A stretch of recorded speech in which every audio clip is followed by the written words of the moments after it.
It's interesting when I hear black people say how they're conditioned in the things they do it because they were conditioned to do that. And the things that they were conditioned to do are always in the negative. Self-hate, violence, black on black murders, gang violence, drug dealing. Everything that happens within the black community, somebody else is always at fault. They never take responsibility for themselves. It's always we are in the condition we are in because we are conditioned to be this way. Well, conditioning is not always a bad thing, and conditioning is not always a negative. But conditioning can be changed. So why not change the negative condition into positive conditioning? The Bible says that charity starts at home and it spreads abroad.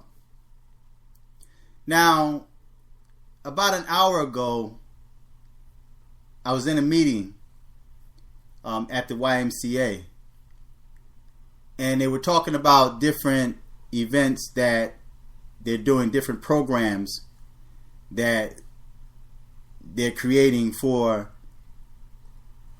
the city of Syracuse.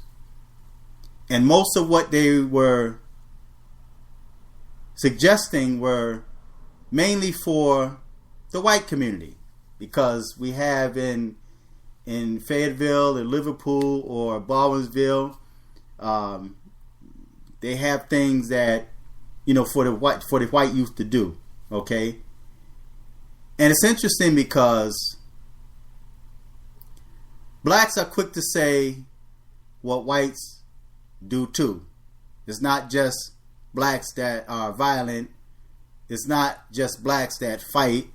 It's not just blacks that have unruly children. But the difference is, when there's an unruly child in the suburbs, they would ban them from coming to the YMCA or the Boys Club. You're banned from coming here for, say, a week or maybe 2 weeks or even a month until you learn how to act. And it doesn't just stop there, but their parents will discipline them. Not abuse them, but discipline them. And it don't matter if the parent, mother and father, are together, even if they are apart from each other, separated or divorced. That child would be dealt with by both parents, or at least one of the parents, so that child won't do it again. In the black community, if your child is unruly, and say like a worker from the YMCA or a worker from the Boys Club let that parent know, then that parent would come and want to jump on the worker and talk about how well their child are and how good their child are and how their child is not the only one. So that ties the hands of the worker, and the child gets away with murder. Now, when I suggested of certain activities that would benefit the community, then the manager responded and said, well, and although he didn't say black, he was referring to black people. He said it's unsafe for them because they have to cross over into other neighborhoods or into other communities. So it's not safe for them. See, this is a negative perception that they have of black people according to what they see in the news and according to what we show them. So he think that, okay, if we have programs designed for, say, the black community, then these black people would get killed just trying to get there. So it's unsafe for them because their communities are not safe. And I had to let him know that it's not just that way. Syracuse is not that way. And usually when you hear of situations where there's been a shooting or a stabbing or what have you, it's a personal thing between two people, and then the two people's friends or families may get involved.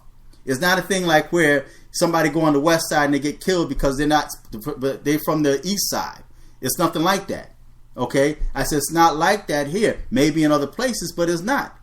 I said, if that's the case, why not get a YMCA bus? As a matter of fact, you can work something out with the transit here locally that would maybe have drivers that would donate their time and volunteer to pick that child up or pick the young people up from school, take them to the YMCA or the Boys Club for a couple of hours, and then come back, pick them up, drop them back off at the school so that they don't have to walk through dangerous neighborhoods. So why not do that, right? And he kind of smiled, right? So, but I'm going to keep pressing the issue. And I let him know, I said, listen, you have some good workers here. You have this person over here. These are black men that's working in the community. Yes, they have a past. One may have like a drug addiction problem. A couple of them have a drug addiction problem, or had. One may have been a gang member at one time, but these are men that grew up and now they're giving back to their communities. And the thing I'm sick of hearing is so many people, so-called black conscious people, getting on the internet, blaming the white man, blaming black women blaming black men, or somebody's blaming single parenting, and yet they're not stepping up, taking responsibilities for the kids that they created. These are your kids. That woman didn't push that child out by herself. A man had to be there. So where's that so-called man? That same so-called man that's blaming the white man for the destruction of your children. You're responsible for that. In spite of what the system may say. In spite of what kind of rules the system put down on you and tell you can't discipline your kid, you discipline your child. Not abuse them, but you discipline them. Because like I said, charity starts at home and it spreads abroad. Okay? So what we need to do is we need to recondition the negative condition in the black community. And there's no time but the present. Start right now in your own individual homes, taking care of your kids. When the school or maybe the boys club or whatever community thing that's going on wherever you live, and they tell you your child was smoking weed, or your child cursed out one of the staff, or threatened one of the staff, or attacked one of the staffs, or teachers at school, you don't take the side of your child that's being negative and destructive. You deal with that child, not just in front of the teacher saying, I'm going to deal with you when we get home, and then when you get home, nothing's done. No, you deal with your child. That's your opportunity right now to change the negative condition of your child. Right? That's your opportunity right there. But what happens is a lot of black parents, especially single parent moms, right? And this is not pointing fingers, it's only talking facts. Will go out there and want to jump on the teacher. Because the teacher is telling you this is what your child did. Why would that adult lie on your child? Of course, your child is going to show you something different when he's around you. But when he's away from around you, he's being influenced in other areas. So you have to break that habit of being influenced by someone outside of the home.